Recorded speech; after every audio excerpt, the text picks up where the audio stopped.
আসসালামু আলাইকুম ওয়া রাহমাতুল্লাহ। প্রিয় দর্শক, আজ আমি আপনাদেরকে জানাবো 3 জনের নিকট গোপন কথা কখনো বলবেন না। কোন 3 জনের কাছে গোপন কথা বলতে নিষেধ করেছেন সে বিষয়ে বিস্তারিত আপনাদেরকে জানাবো। সবাইকে শেষ পর্যন্ত সঙ্গে থাকার জন্য অনুরোধ করছি। বিসমিল্লাহির রহমানির রহিম।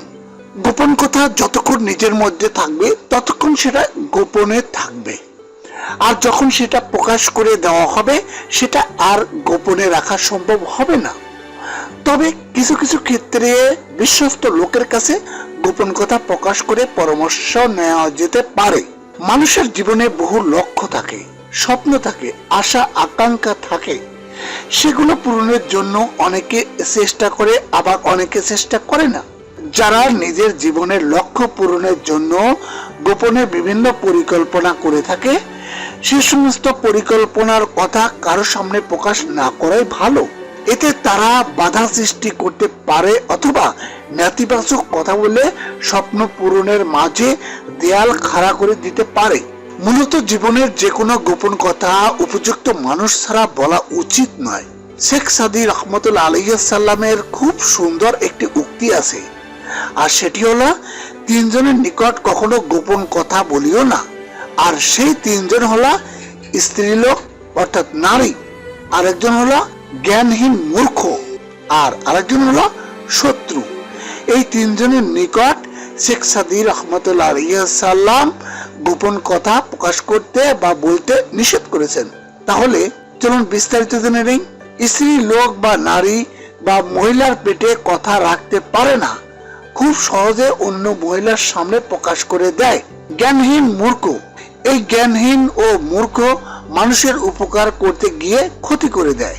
এদের মধ্যে সামাজিক জ্ঞান খুব কম থাকে, এরাও গোপন কথা গোপন রাখতে পারে না।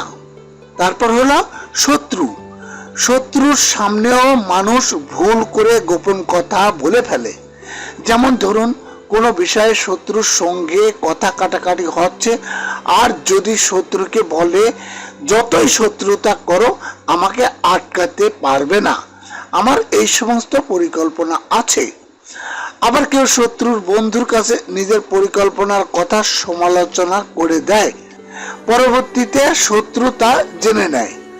মনে রাখতে হবে, কোনোভাবেই যেন শত্রুর কাছে নিজের গোপন কথা না পৌঁছায়। এই 3 প্রকার ব্যক্তির কাছে নিজের গোপন কথা বললে পরবর্তীতে সমস্যার সম্মুখীন হতে হয়। তাই গোপন কথা গোপন রাখুন, এদের সামনে প্রকাশ করবেন না। এছাড়া যদি আপনার মনে হয় এই কথা অমুক ব্যক্তিকে বললে গোপন রাখতে পারবে না, তাহলে আপনি তাকেও বলবেন না। এ বিষয়ে শাইখ ইবনুল আরাবী রহমতুল্লাহ আলাইহিস সালাম বলেন, যে কথা গোপন রাখতে জানে না তাকে গোপন কথা কখনো বলো না। প্রিয় দর্শক, যদি আমার ভিডিওটি ভালো লেগে থাকে তাহলে অবশ্যই চ্যানেলটি সাবস্ক্রাইব করবেন এবং ভিডিওটি শেয়ার করে সকল ভাই বোনদের কাছে পৌঁছে দেবেন। সবাই ভালো থাকবেন। আল্লাহ হাফেজ।